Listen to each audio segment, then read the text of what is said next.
നീതു നന്നായാണ് കവിത ചൊല്ലിയത്.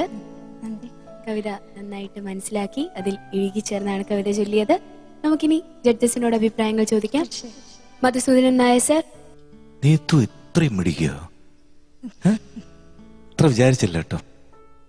മലയാളിക്ക് എന്നും മന്ത്രം പോലെ ചൊല്ലാവുന്നൊരു കവിതയാണ് കാവ്യകല, ഏഴാമിന്ദ്രിയം. അത് നിൻ മഞ്ചത്തിൻ മണമറിയില്ല മൂർത്തിമാരും എന്ന് കുമാരനാശാൻ പറഞ്ഞത് യോഗചര്യയെക്കുറിച്ചും തന്ത്രവിദ്യയെക്കുറിച്ചും കൂടെ അറിയാവുന്നതുകൊണ്ടാണ്. എന്താണ് അക്ഷരം എന്നും എന്താണ് കാവ്യകല എന്നും നന്നായി അറിഞ്ഞ്, അകം കൊണ്ടറിഞ്ഞ്, അകത്തിന്റെ അകം കൊണ്ടറിഞ്ഞ് ആണ് ആശാൻ ഇത് എഴുതിയിരിക്കുന്നത്. ഈ വാക്കുകൾ അർദ്ധരുചിയോടെ,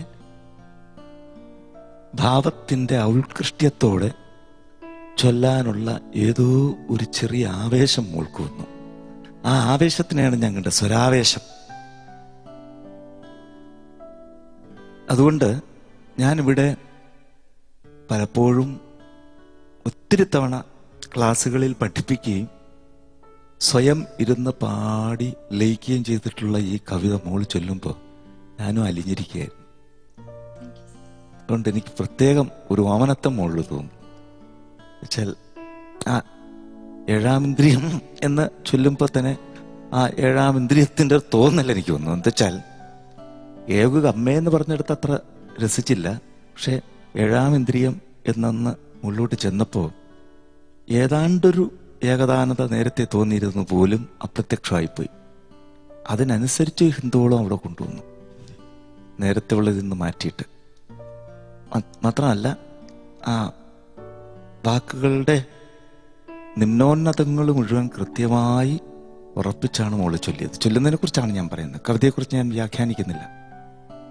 അത്രയും നന്നാക്കി ചൊല്ലിയതുകൊണ്ട് മോൾക്കൊരു പ്രത്യേക അഭിനന്ദനത്തിന്റെ, വളരെ പ്രത്യേകിച്ചുള്ള വിശേഷ അഭിനന്ദനത്തിന്റെ അവകാശമുണ്ട്. വളരെ നന്നായി, വളരെ നന്നായി. വളരെ അത്ഭുതകരം എന്താ പറയുന്നത്. കാരണം നീതു കയറി വരുമ്പോ ഇങ്ങനൊരു ആലാപനം വാസ്തവത്തിൽ ഒരു പ്രതീക്ഷയായിരുന്നു. അത്ര ഒരു പോസിറ്റീവ് എനർജി, ഇംഗ്ലീഷ് വാക്ക് ഉപയോഗിക്കുകയാണ്, വളരെ വലിയൊരു പോസിറ്റീവ് എനർജിയാണ് മോളിലൂടെ പ്രസരിപ്പിച്ചിരിക്കുന്നത്. കാവ്യകല കുമാരനാശാനിലൂടെ എന്ന് മനോഹരമായ ഒരു പുസ്തകമുണ്ട് മലയാളത്തിൽ, അറിയാമോ? അത് സാറ് വി.കെ. ബാലകൃഷ്ണന്റെ പുസ്തകം. കുമാരനാശാനിലൂടെയാണ് വാസ്തവത്തിൽ കാവ്യകല മലയാളത്തിൽ നിർവൃതി തേടുന്നത് എഴുത്തച്ഛന് ശേഷം എന്ന് വേണമെങ്കിൽ പറയാം. ഒരു അഭിപ്രായമാണ്, സ്വീകരിക്കണമെന്ന്. പക്ഷെ ആ കാവ്യകലയുടെ ഏഴാം ഇന്ദ്രിയത്തിന്റെ ഒരു മനോഹാരിതയോ അല്ലെങ്കിൽ അതിൻ്റെ ഒരു ഊർജമോ അതിൻ്റെ ഒരു ചൈതന്യമോ വാക്കുകളിലൂടെ ഇങ്ങനെ പ്രസരിപ്പിക്കുന്നതിൻ്റെ ഒരു സുഖം എനിക്ക് തോന്നി അന്തരീക്ഷത്തിൽ ഇപ്പോഴും നീതുവിന്റെ കവിത ആലാപനം നിറഞ്ഞു നിൽക്കുന്നുണ്ട് എന്നാണ് എനിക്ക് തോന്നുന്നത്. നന്നായിരിക്കും. നീതു ഏഴാം ഇന്ദ്രിയം കൊണ്ട് കാവ്യകലയെ അറിഞ്ഞാണ് ഇത് ആലപിച്ചത് അല്ലേ? എവിടെയോ ആ കാവ്യകലയുടെ അനുഗ്രഹം വയലാർ പിൽക്കാലത്ത് സർഗസംഗീതത്തിൽ എഴുതിയില്ലേ, ഓരോ ജീവഗണത്തിനുള്ളിലും ഉണർന്നു ഉദ്ദീപ്തമായി ധർമ്മസംസ്കാരോപാസന ശക്തിയായി ചിരതപസ്സങ്കല്പ സങ്കേതമായ ഓരോ മാസ്മര ലോകമുണ്ട്. അതിലെനിക്ക് എന്നെ അന്തരാത്മാവിലെ തേരോടിക്കണം.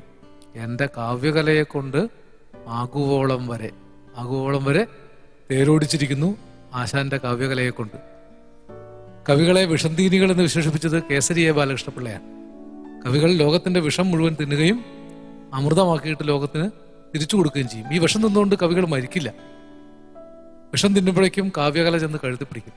അങ്ങനെ നീലകണ്ഠന്മാരായിട്ട് കവികൾ മാറിത്തീരും. അപ്പൊ ലോകത്തിന്റെ വിഷമത്രയും തിന്ന് നമുക്ക് ഏകാന്തം വിഷം അമൃതാക്കി വെറും പാഴാകാശങ്ങളിൽ അലർവാടി ആചരിച്ച് ലോകാനുഗ്രഹപരയാക്കി കവിതയെ മാറ്റിത്തന്ന മഹാനായ ആശാന്റെ മുൻപിൽ നമസ്കരിക്കുക. നീതു, നല്ല അഭിപ്രായങ്ങളാണ്. എല്ലാവരിലും പോസിറ്റീവ് എനർജി നിറച്ച് നീതുവിന് എത്ര മാർക്കാണെന്ന് നമുക്ക് ചോദിക്കാം. മധുസൂദനൻ നായർ സർ. 25. 30-ൽ 25. George Onakkoor sir. 26. 30-ൽ 26. ലീലാകൃഷ്ണൻ സർ. 26. 30-ൽ 26. 90-ൽ 77 മാർക്കാണ് നീതു. വളരെ നല്ല മാർക്കാണ്. എല്ലാവിധ ആശംസകളും. ആയുക്കേർ മാമ്പഴത്തിൽ ഇനി ചെറിയൊരു ഇടവേള.